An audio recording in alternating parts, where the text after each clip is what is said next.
अक्सर ऐसा होता है कि हमारे जीवन में प्रतिकूल परिस्थितियां या विपरीत परिस्थितियां या विपत्तियां आती हैं तो हमें लगता है कि ये सब हमारे ध्वंस के लिए आई है। लेकिन श्रद्धेय दिनकर जी ने रश्मि रथी में इन विपत्तियों को इतने अद्भुत तरीके से वर्णन किया है कि ये विपत्तियां वस्तुतः आपकी संपत्ति भी हो सकती है यदि आपके चरित्र के अंदर दृढ़ता हो और आपके अंदर विश्वास की एक लहर हो। और बहुत अच्छा उन्होंने वर्णन किया है कि पांडवों ने जब अपना अज्ञातवास पूरा कर लिया, सारी शर्तें पूरी कर ली, तो पांडव आते हैं और न्यायोचित तरीके से वो कहते हैं कि भाई आपने ये कहा था कि अब आधा राज्य हमें हमारा वापस कर दीजिए।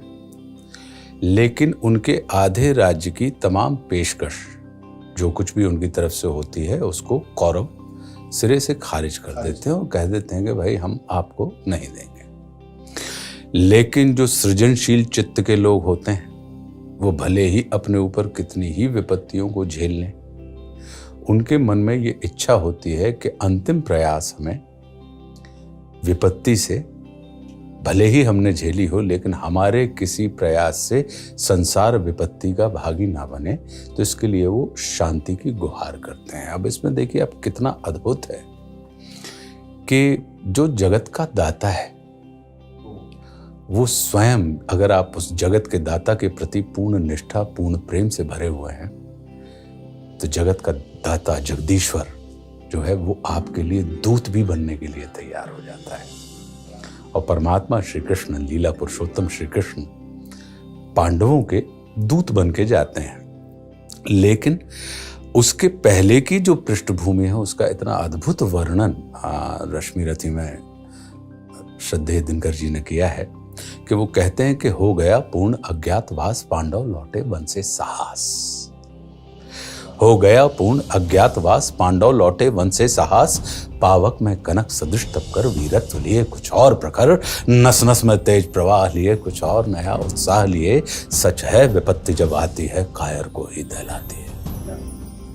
वो विपत्तियों में आप निरंतर, अक्सर विपत्तियां जब आती हैं तो हम और आप जैसे सामान्य लोग क्या होता है कि हम अपने कर्म से विमुख हो जाते हैं, उद्योग से विमुख हो जाते हैं। लेकिन जो शौर्यवान होते हैं या जिनको अपने कृतित्व पर, जिनको अपने पुरुषार्थ पर, अपने व्यक्तित्व के ऊपर पूर्ण भरोसा होता है, वे निरंतर किसी ना किसी किस्म का उद्योग करते रहते हैं अपनी विपत्तियों से छुटकारा प्राप्त करने के लिए। तो वो कहते हैं कि जो आप पड़ता सब सहते हैं, उद्योग निरत नित रहते हैं। शूलों का मूल नसाने को, बड़ खुद विपत्ति पर छाने को। है कौन विघ्न ऐसा जग में, टिक सके वीर नर के मग में। खम ठोक ठेलता है जब नर, पर्वत के जाते पांव उखड़। मानव जब जोर लगाता है पत्थर पानी बन जाता है। मानव जब जोर लगाता है पत्थर पानी बन जाता है। और गुण बड़े एक से एक प्रखर हैं छिपे मानवों के भीतर। मेहंदी में जैसे लाली हो, वर्तिका बीच उजियाली हो। बत्ती जो नहीं जलाता है रोशनी नहीं बह पाता है। और पीसा जाता जब इक्षुदंड, इक्षुदंड मतलब गन्ना, कि पीसा जाता जब इक्षुदंड। झरती रस की धारा अखंड। और मेहंदी जब सहती है प्रहार, बनती ललनाओं का श्रृंगार। जब फूल पिरोए जाते हैं हम उनको गले लगाते हैं।